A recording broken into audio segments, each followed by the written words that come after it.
Rat Hashem, la Gemara ce matin, Shabbat, page 142b. Alors la Gemara parle d'un cas, Ma'ot Shalakar.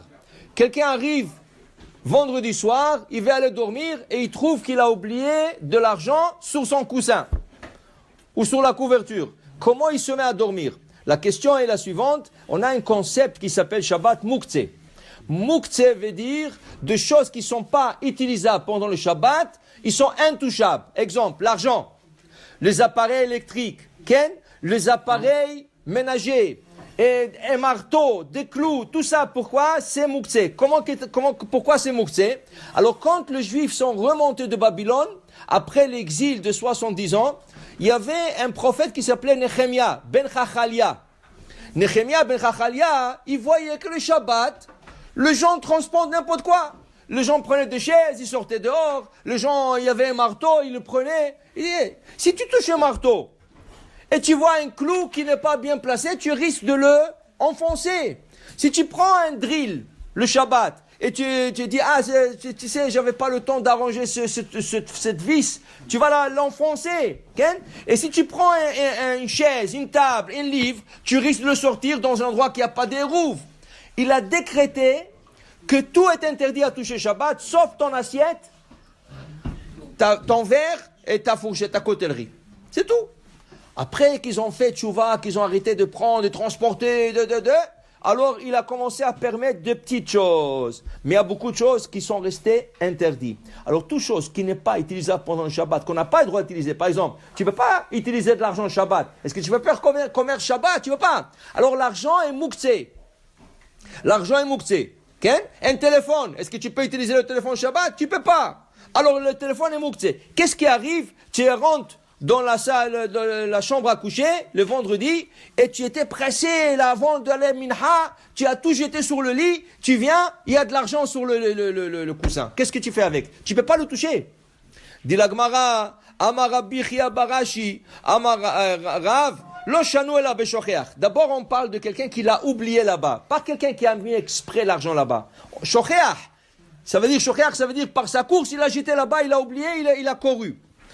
Il dit ici, aval bemeniach, nasa basis le davar haïsour. Si tu le mets exprès, ça devient basis.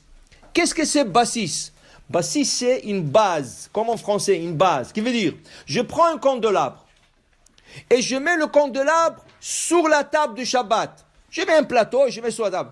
La nappe, la table et le plateau, tous les trois sont basis. Il vient sous le candelabre. Tout devient basis. Basis, ça veut dire ils sont intouchables maintenant. Je ne peux pas changer la nappe.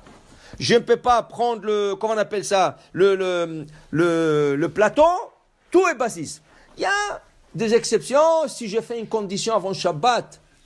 Qu'avant Shabbat, je fais une condition que je pourrais le changer la nappe si en cas qu'elle se salit. Ça, oui. Mais de base, si tu n'as pas fait cette condition, tu ne peux pas changer la nappe. C'est basis. Si quelqu'un prend de l'argent, il le met sur son coussin exprès. Il dit, non, je vais le laisser ici. Après, je m'en occuperai. Le vendredi soir, il vient, il dit, tu as fait exprès de mettre l'argent là-bas. Ton coussin basis, il devient une base pour quelque chose qui est interdit, tu ne peux pas le toucher. Maintenant, il dit ici, Amar Rabba bar Chana, Amar Rabbi Yochanan, Lo shanu letzor gufo, aval letzor mekomo, metaltelan, veodo beado. Mais maintenant, si tu as oublié l'argent ou le téléphone cellulaire, tu l'as oublié sur le coussin, tu as besoin de dormir. Alors j'ai besoin de la place. J'ai besoin de la place. Alors il dit ici, metzor mekomo, j'ai le droit de lever le coussin avec le téléphone et de l'emmener quelque part et le mettre. C'est ça, je le glisser. Je le glisse, je ne le prends pas dans la main.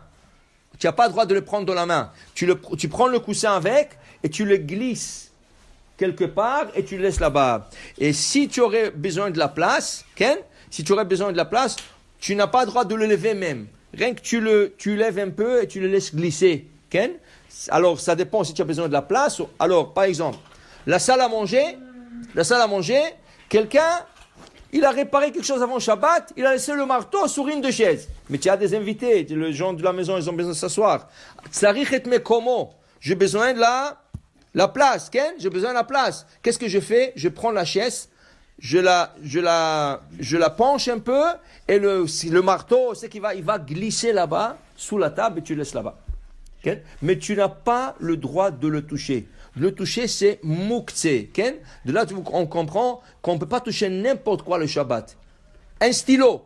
Tu ne peux pas prendre un stylo Shabbat. Okay? C'est moukse, un stylo. Okay? De l'argent. Et tout ce qui n'est pas utilisable pendant le Shabbat, tous les appareils, par exemple, tous les appareils électriques, électroniques, okay? Et surtout quand ils sont branchés, tout cela, ils sont moukse le Shabbat et on ne touche pas. Ça, c'est un décret, okay? Un décret de Chachamim. Maintenant,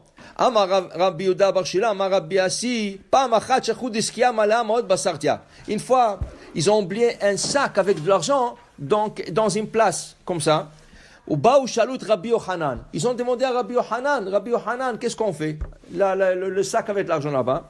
Amar lahem, anicho alea kikar otinok. Ken? Anicho alea kikar otinok.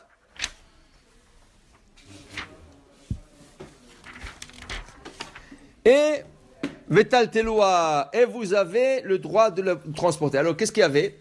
Il y avait là-bas un coussin. Il y avait là-bas de l'argent, ils ont oublié là-bas, ils ont réalisé Shabbat. Je ne vais pas le prendre l'argent et l'emmener à la maison. Dit Rabbi Yochanan, mettez un kikar, un morceau, un challah, mettez de la challah là-bas. Ou emmenez un bébé, mettez-le sur le coussin, et vous transportez le coussin avec le bébé et avec l'argent. Alors c'est agave, c'est en passant. Okay? Tu ne prends pas de l'argent et tu le transportes. Okay? Tu prends le coussin avec le bébé et avec l'argent. La même question se posait quand David Amelech est décédé. Quand David Amelech est décédé, c'était un Shabbat.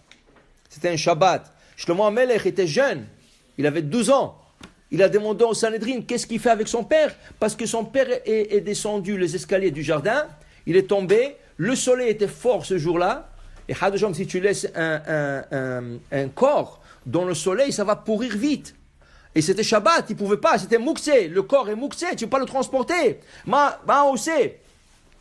Ils lui ont dit, emmène une challah, ou emmène un bébé de quelques mois, tout ça, tu le poses et tu transportes avec. Et tu le transportes, parce qu'il ne pouvait pas transporter son père. Et tout ce qu'il voulait transporter son père, c'était dans l'ombre. Où il va le transporter? Il ne peut pas l'enterrer. Tout ce qu'il voulait, c'est le déplacer du soleil.